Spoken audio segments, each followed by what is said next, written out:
नमस्कार दोस्तों, आज के टॉपिक में एनसीईआरटी बुक क्लास 12 चैप्टर 3 आव्यूह यानी मैट्रिक्स का जो बेस है वो आपको बताया जाएगा। तो इसमें आप देखिए, सबसे पहले आव्यूह क्या होता है इसको हम बता रहे हैं। और यदि आप ध्यान दीजिएगा कि इस लेक्चर का पीडीएफ लेक्चर के अंत में डिस्क्रिप्शन में आप देख सकते हैं। तो देखिए, आव्यूह होता क्या है। जब किसी संख्याओं के समुच्चय को यम पंक्तियों तथा n स्तंभों के रूप में बड़े कोष्ठक के अंतर्गत व्यवस्थित किया जाता है तो उसे आव्यूह कहते हैं। और जिन संख्याओं से आव्यूह बनता है उसे आव्यूह का अवयव कहते हैं। ये आव्यूह की परिभाषा हुई। अब आप देखिए, आव्यूह का क्रम या कोट क्या होता है। तो किसी आव्यूह में अगर यम पंक्तियां हैं और n स्तंभ हैं तो उसे यम क्रॉस n यानी यम गुण n कोट का आव्यूह कहा जाएगा। जैसे हमने यहाँ पर देखिए एक आव्यूह दिया है ABCDEF। इसमें देखिए 3 पंक्तियाँ हैं। जो क्षैतिज रेखा होती है यानी ये पंक्ति होती है, और जो ऊर्ध्वाधर रेखा होती है यानी A और ये स्तंभ होते हैं। तो देखिए, इसमें 3 पंक्तियाँ हैं, 1 2 3, और 2 स्तंभ हैं, 1 और 2। तो पहले हम पंक्ति लिखते हैं, फिर स्तंभ लिखते हैं, यानी पंक्ति 3 है, स्तंभ 2 है। तो यह आव्यूह 3/2 कोट का आव्यूह है। अब आप देखेंगे आव्यूह का निरूपण क्या होता है। आव्यूह का निरूपण, आव्यूह को अंग्रेजी के बड़े अक्षरों तथा इनके अवयवों को संगत छोटे अक्षरों से अनुलग्नक के साथ कोष्ठक में लिखकर निरूपित किया जाता है। अनुलग्नक का पहला अंक पंक्ति की संख्या तथा दूसरा अंक स्तंभ की संख्या को दर्शाता है। तो यहाँ पर देखिए, हमने दिया है एग्जाम्पल में, जैसे A11 A12 A13 A21 A22 A23। यह इसकी कोट है 2/3 क्रम का यह आव्यूह है। तो देखिए, यहाँ पर A11 का मतलब हुआ कि पहले पंक्ति के पहले स्तंभ का अवयव। A12 का मतलब हुआ पहले पंक्ति के दूसरे स्तंभ का अवयव। A13 का मतलब हुआ पहले पंक्ति के तीसरे स्तंभ का अवयव। इसी तरह से A21 का मतलब हुआ दूसरे पंक्ति के पहले स्तंभ का अवयव। A22 का मतलब हुआ दूसरे पंक्ति के दूसरे स्तंभ का अवयव। और A23 का मतलब हुआ कि दूसरे पंक्ति के तीसरे स्तंभ का अवयव। इसको हम A = AIJ लिखते हैं। I मीन्स पंक्ति, J मीन्स स्तंभ। पंक्तियाँ 2 हैं, स्तंभ 3 हैं, इसलिए A = AIJ 2x3 लिखा गया। अब आप देखेंगे अगले टॉपिक पर। अगला पॉइंट है आपका आव्यूह के प्रकार। आव्यूह के प्रकार में आप देखेंगे कि आव्यूह कितने प्रकार का होता है। तो आव्यूह देखिए कई प्रकार के होते हैं, जिसमें पहला आव्यूह है क्षैतिज आव्यूह, जिस आव्यूह में पंक्तियों की संख्या स्तंभों की संख्या से कम होती है। पंक्तियों की संख्या स्तंभों की संख्या से कम होती है, उसे हम क्षैतिज आव्यूह कहते हैं। तो देखिए, इसमें जैसे एग्जाम्पल हमने दिया है, यहाँ पर देखिए 2 पंक्तियाँ हैं और 3 स्तंभ हैं। पंक्तियों की संख्या स्तंभों की संख्या से कम है, इसीलिए इसको हम क्षैतिज आव्यूह कहते हैं। दूसरा अवयव आता है ऊर्ध्वाधर अवयव, इसी का जस्ट अपोजिट, जिस अवयव में पंक्तियों की संख्या स्तंभों की संख्या से अधिक होती है। तो देखिए इसमें एक अवयव हमने दिया है एग्जाम्पल में, यहाँ पर देखिए पंक्तियों की संख्या 3 है, 1 2 3, स्तंभ की संख्या 2 है, 1 2, यानी पंक्ति ज़्यादा है स्तंभ कम है। तो जिस अवयव में पंक्तियों की संख्या अधिक होगी और स्तंभों की संख्या कम होगी उसे ऊर्ध्वाधर अवयव कहते हैं। तीसरा अवयव आता है वर्ग अवयव। वर्ग अवयव का मतलब होता है कि ऐसा अवयव जिसमें पंक्तियों और स्तंभों की संख्या बराबर होती है उसे वर्ग कहते हैं। यहाँ पर देखिए एग्जाम्पल ABCD 2/2 कोट का वर्ग अवयव है। यहाँ पर देखिए पंक्तियों की संख्या भी 2 है, स्तंभों की संख्या भी 2 है, इसलिए वर्ग अवयव है। अब चौथा आता है पंक्ति अवयव या पंक्ति सदिश। तो इसमें देखिए जिस अवयव में केवल एक पंक्ति होती है उसे हम पंक्ति अवयव कहते हैं। इसमें जैसे देखिए हमने दिया A=, देखिए इसमें केवल एक पंक्ति है, A 1/4 क्रम का पंक्ति अवयव है। इसमें देखिए पंक्तियों की संख्या केवल एक है, तो जिस अवयव में पंक्तियों की संख्या केवल एक होती है उसे हम पंक्ति अवयव कहते हैं। अगला पांचवा अवयव होता है स्तंभ अवयव या स्तंभ सदिश। ऐसा अवयव जिसमें पंक्तियों की संख्या स्तंभों की संख्या केवल एक होती है उसे हम स्तंभ अवयव कहते हैं। जिसमें केवल एक स्तंभ होता है उसे हम स्तंभ अवयव कहते हैं।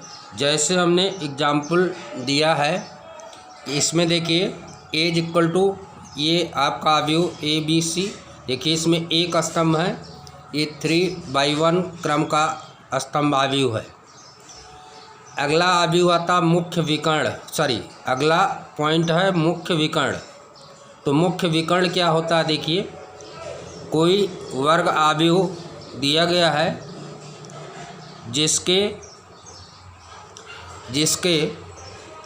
जिनके विकर्ण जिनके लिए I=J है, विकर्ण अवयव कहलाते हैं। जैसे इसमें देखिए 3/3 कोट का वर्ग अवयव है, इनके विकर्ण अवयव 208 है। तो ये आप देख रहे हैं 208 ये विकर्ण को प्रदर्शित कर रहा है, ठीक ना। तो जिनके लिए जो है अवयव के लिए वर्ग अवयव AIJ, n×n के लिए वह अवयव जिनके लिए I=J है विकर्ण अवयव कहलाते हैं। और इसमें देखिए इसी को हम मुख्य विकर्ण कहते हैं। 208 यही है मुख्य विकर्ण जिसके अवयव 208 है। अब आप अगला अवयव देखिए शून्य या रिक्त अवयव। तो देखिए ऐसा अवयव जिसके समस्त अवयव शून्य हो, जिसका प्रत्येक अवयव शून्य 0 है, वो शून्य या रिक्त अवयव कहलाता है। तो देखिए यहाँ पर हमने दिया है, जैसे ये देखिए शून्य अवयव, सभी अवयव 0 हैं, ये 3/3 क्रम का शून्य अवयव है। अगला अवयव आता है इकाई या तत्समक अवयव। जिस अवयव के मुख्य विकर्ण का प्रत्येक अवयव 1 हो और शेष सभी अवयव शून्य होते हैं वो इकाई या तत्समक अवयव कहलाते हैं। तो यहाँ पर देखिए एक अवयव दिया गया है, इसके मुख्य विकर्ण ये है, ये देखिए ये मुख्य विकर्ण है। मुख्य विकर्ण के अवयव देखिए 1 है सभी अवयव, और बाकी शेष सभी अवयव 0 हैं। तो इस अवयव को हम इकाई अवयव कहते हैं या तत्समक अवयव कहते हैं। इकाई अवयव को हम कैपिटल I से निरूपित करते हैं, इसको हम कैपिटल I से निरूपित करेंगे। अगला आता है विकर्ण अवयव। इसमें देखिए ऐसा वर्ग अवयव जिनके मुख्य विकर्ण के अतिरिक्त शेष सभी अवयव शून्य हों। मुख्य विकर्ण के अवयव कुछ न कुछ दिए गए हों, बाकी सभी अवयव शून्य हों, तो उसे विकर्ण अवयव कहते हैं। तो यहाँ पर देखिए जैसे हमने बताया, ये देखिए एक अवयव दिया गया है, इसके मुख्य विकर्ण देखिए 2 5 4 हैं इसके अवयव, बाकी और अवयव 0 हैं। तो यह आपका विकर्ण अवयव हुआ। और इस विकर्ण अवयव विकर्ण अवयव के अवयव देखिए 254 से निरूपित किया जाएगा। फिर अगला अवयव आता है अदिश अवयव। ऐसा विकर्ण अवयव जिसके सभी विकर्ण अवयव समान हो। देखिए ऐसा वर्ग अवयव जिसके विकर्ण के सभी अवयव समान हो। देखिए यहाँ पर विकर्ण हमने एग्जाम्पल दिया है। देखिए यहाँ देखिए विकर्ण के अवयव देखिए 3 3 3 3 हैं, तीनों अवयव समान हैं। तो जिस वर्ग अवयव के विकर्ण मुख्य विकर्ण के सभी अवयव समान होते हैं उसे हम अदिश अवयव कहते हैं। अब आप अगले पॉइंट पर चलिए। अगला पॉइंट है 11 ऊपर त्रिभुजीय अवयव। ऊपर त्रिभुजीय अवयव में ऐसा वर्ग अवयव होता है जिसके मुख्य विकर्ण के ऊपर मुख्य विकर्ण के नीचे के सभी अवयव शून्य होते हैं, ऊपर त्रिभुजीय अवयव कहते हैं। यहाँ पर देखिए ये वर्ग अवयव 3/3 कोट का वर्ग अवयव दिया है। देखिए यहाँ मुख्य विकर्ण 3 5 6 मुख्य विकर्ण के अवयव हैं। इसके देखिए नीचे के सभी अवयव शून्य हैं, तो इस अवयव को हम ऊपर त्रिभुजीय अवयव कहते हैं। अगले पॉइंट पर चलिए। निम्न त्रिभुजीय अवयव ऐसा वर्ग अवयव जिसके मुख्य विकर्ण के ऊपर के सभी अवयव शून्य होते हैं उसे निम्न त्रिभुजीय अवयव कहते हैं। यहाँ पे देखिए हमने एग्जाम्पल दिया है। देखिए मुख्य विकर्ण के अवयव 3 5 7 हैं, इसके ऊपर के देखिए सभी अवयव शून्य हैं, 0 हैं, इसे हम निम्न त्रिभुजीय अवयव कहते हैं। अब अगला पॉइंट आता है अवयवों की समानता। अब देखिए अवयवों की समानता में दो अवयव समान अवयव तभी कहलाते हैं जब दोनों अवयवों के क्रम समान हों और संगत अवयव बराबर हों। ऐसे अवयवों की हम जब समानता करते हैं तो समानता करने पर हम ये पाते हैं कि उनके क्रम समान होने चाहिए। देखिए यहाँ पर दो अवयव दिए गए हैं। ए अवयव भी 2/2 कोट का है, ए अवयव भी 2/2 कोट का है। इन दोनों के क्रम समान हैं और इनके संगत अवयव बराबर हैं। देखिए यहाँ 1 लिखा है और यहाँ पर 4/4 लिखा है, यानी 4/4 लिखा है। इसकी भी वैल्यू 1 है, इसकी भी वैल्यू देखिए यहाँ 1 है। यहाँ देखिए 4 लिखा है, यहाँ देखिए 2 × 2 लिखा है। 4 यहाँ है, 2 × t मीन्स ये भी 4 हुआ, यानी देखिए संगत अवयव समान है। तो इस तरह से हम अवयवों की समानता करते हैं। अब इसमें देखिए इसमें नोट क्या है, दो अवयवों की समानता के आधार पर रेखीय समीकरण समूह को अवयव के रूप में लिखा जा सकता है। अगर दो अवयवों की समानता की जाए तो इसके आधार पर रेखीय समीकरण समूह को अवयव के रूप में लिखा जा सकता है।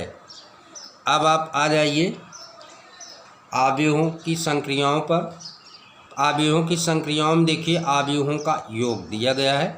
अवयवों का योग, अगर हम दो अवयवों का योग करना चाहते हैं तो कैसे हम दो अवयवों को जोड़ेंगे, तो इसके लिए देखिए दो अवयवों को जोड़ने के लिए तो देखिए दो अवयव तभी जोड़े जा सकते हैं जब वो समान क्रम के होंगे, और जब वो समान क्रम के होंगे तो संगत अवयव से जुड़ जाएंगे। जैसे यहाँ पर देखिए एक अवयव दिया है 1 2 3 5, दूसरा अवयव भी दिया है 5 7 2 9। हमको a + b निकालना है, फाइंड करना है। तो देखिए यहाँ पर 1 2 3 5 + 5 7 2 9, इसको जब हम संगत अवयव से जोड़ते हैं, देखिए 1 + 5 6 हो गया, 2 + 7 9 हो गया, 3 + 2 5 हो गया, 5 + 9 14 हो गया। तो इस तरह से हम दो अवयवों को जोड़ते हैं, यानी दो अवयव तभी जुड़ सकते हैं जब उनके क्रम समान होंगे।